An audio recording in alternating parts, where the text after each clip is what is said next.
Libo-libo ang dumarayo tuwing Semana Santa sa Mount Zion Pilgrim Mountain sa Bugalyon, Pangasinan. Taimtim kasi nilang naisasagawa ang Station of the Cross para alalahanin ang paghihirap ng Jesucristo sa krus. Si Roel de Guzman ng Radyo Pilipinas, Dagupan para sa Balitang Pambansa.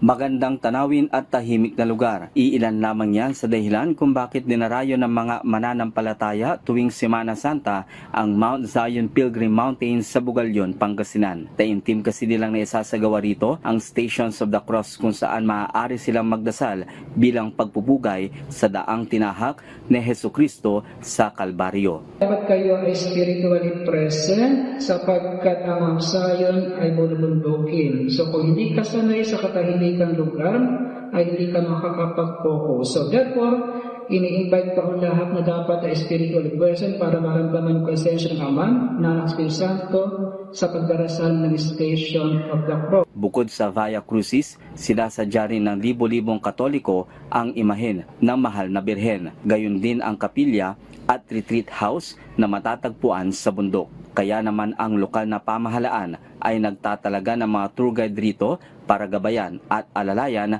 ang mga namamanata. Mag-guide po doon sa mga tao na kung saan po yung way na papuntang Mount Zion. Kasi actually sa Mount Zion meron po kami way po na papuntang kay Jesus Christ. Tapos yung sa Mama Mary, tapos sa 40th Station, para at least kung napunta po sila doon, madali niya pong makaakyat po yung mga client papuntang mga lugar na pupuntahan po nila. Paalala pa ng LGU, sumunod sa mga panuntunan sa loob ng pilgrimage site upang hindi makaabala sa mga namamanata. Mula sa Radyo Pilipinas, Dagupan, Roel de Guzman para sa Balitang Pambansa.